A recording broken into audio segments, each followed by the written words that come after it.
Hey there, science fans! Ever found yourself idly cracking your knuckles? Maybe you love the satisfying pop, or maybe it drives you crazy. Either way, you've probably heard the warnings. Stop that! You'll get arthritis.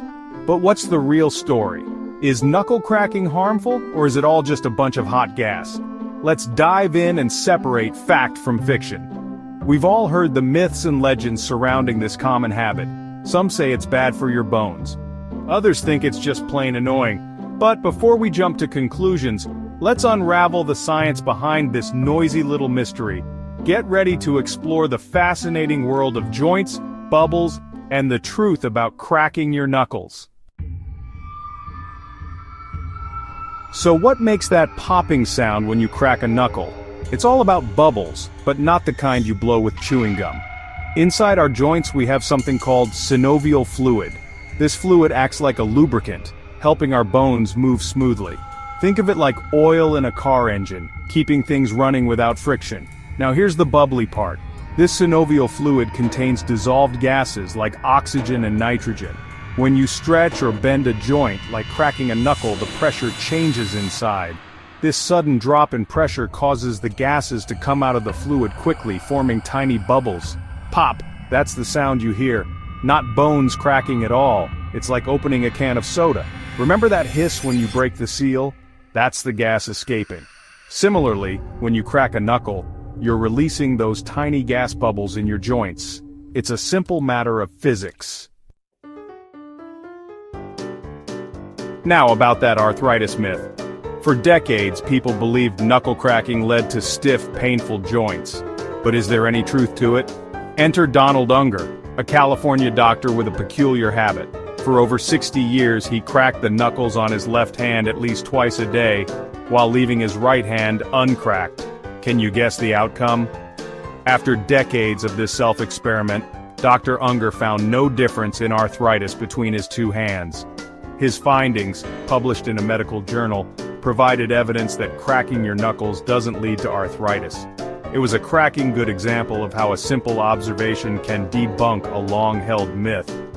Of course, Dr. Unger's experiment was on a small scale, but it sparked more research, and scientists haven't found any conclusive evidence linking knuckle cracking to arthritis. So, you can crack on without fear of hurting your joints. Have you ever noticed how you can't immediately re-crack the same knuckle? It's kind of like trying to pop a bubble that's already burst. There's actually a scientific reason behind this. Remember those gas bubbles in the synovial fluid? Well, once they pop, it takes a little while for them to dissolve back into the fluid.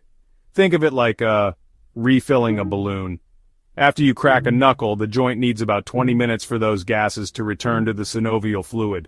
Only then can you get that satisfying pop again. So, the next time you're feeling all crackly, just remember that patience is key.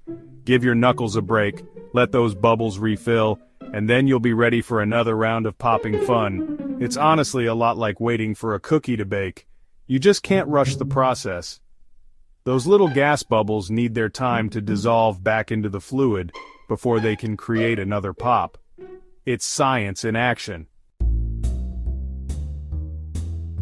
Knuckle cracking isn't just a source of endless fascination, it can also be, well, a source of amusement. Ever wondered how loud those pops really are? Well, some curious folks actually decided to find out. Using a sound level meter, they measured the decibel levels of various people cracking their knuckles.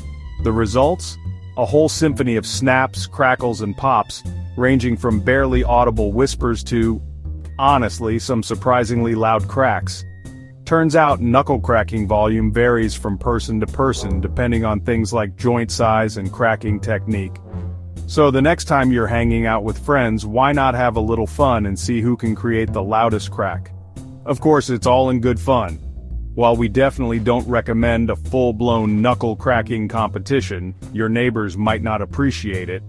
It's a lighthearted reminder that, hey, science can be found in the most unexpected places.